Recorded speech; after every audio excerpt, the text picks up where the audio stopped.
Hey, Royal Rough Riders. This is Mademoiselle Mosley again. Let's kick in. Game, recognize game. I know y'all heard the saying, if not, game, recognize game. That means the game that somebody's playing or trying to play on you, you already know the game. Been there and done that. Now this one's on you. Who recognizes me? I know somebody out there recognize me. I know you do.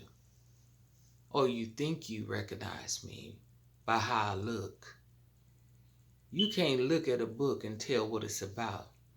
You just read the title and you find out if you want to open it or not. But let's get into this thing here.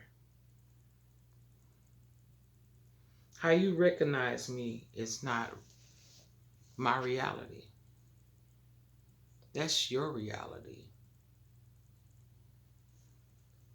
Because I'm not in my fullness of my ability that God has revealed to me.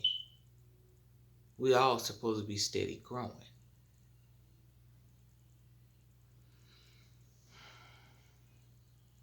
Are you seeing with your eyes?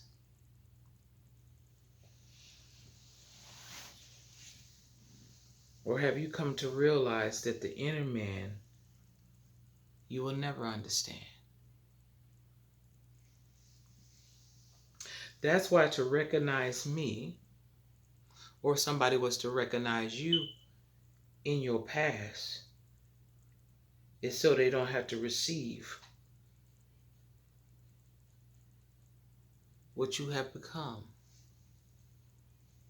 or what you have uncovered. Because I believe we are always the person who we grow to become. But throughout all the things that we went through, it helps us to get us to that point where we started from.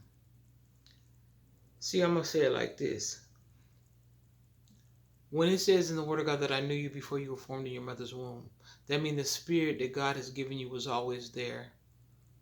But the things that you went through helped to bring what was always there, to make you become aware of why you were made, why you were birthed into this atmosphere.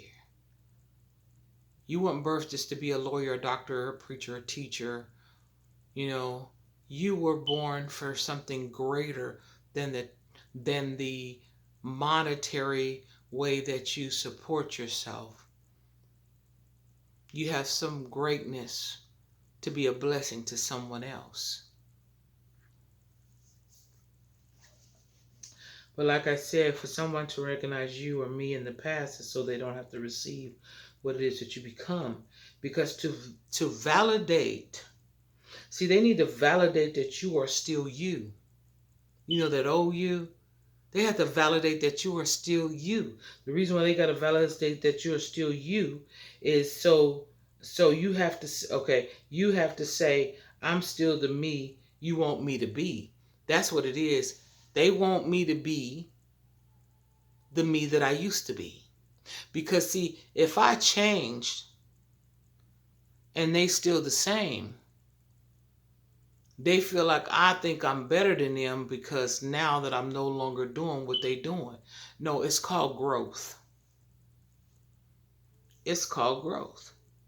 You're not supposed to be the same person. What I'm speaking of, if we're talking about good and loving and caring, yeah, you can still be all of that. But I'm just saying we're doing all the silly things that we used to do and how we used to do them because most of us didn't know boundaries. We didn't understand because how we were raised up is that you get told what to do, but you don't get told why you need to do that. Some people did it, but a lot of people, you just do this. Well, why?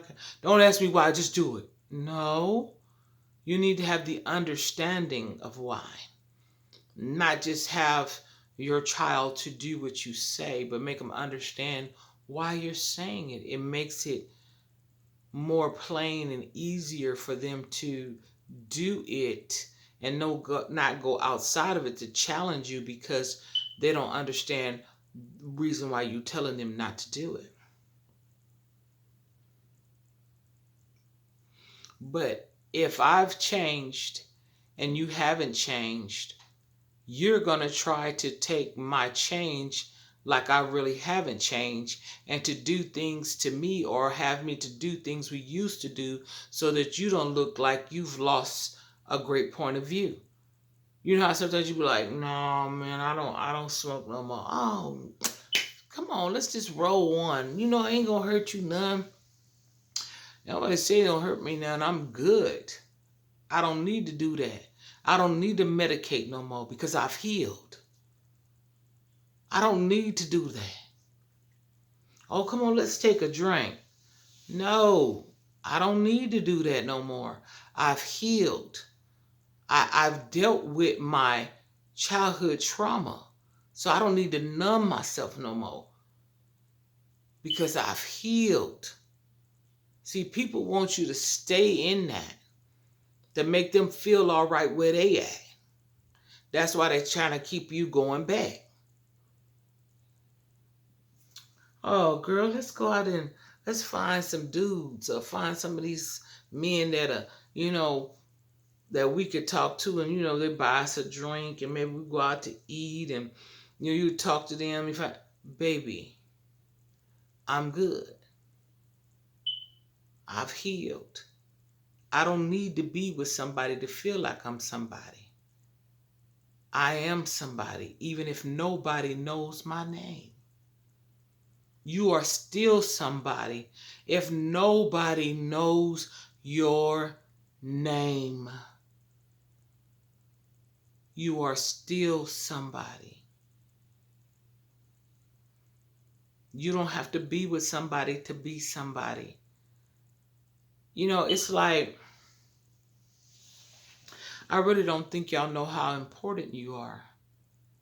Yeah, you.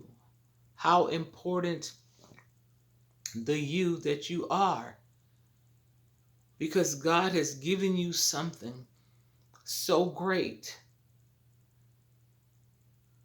Don't let nobody make you feel less than only if you got more than somebody else. Because as I say, and I will say it again, and I'm going to get off this video, we're not taking none of this with us. So if you worried about making people feel like you somebody by having all these trinkets and whatnot,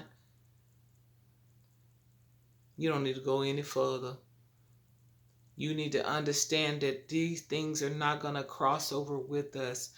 How many people that we've known that had all these things and done all these wicked and evil things in this world, and they are no longer here.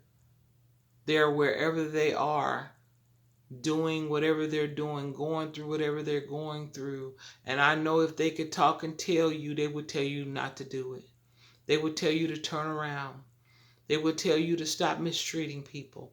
They would tell you this is a straight up lie that you are living, and you need to understand it's better giving than receiving. So I hope that blessed y'all. Like, share, and subscribe. And until next time, get it before it gets you. I'm out.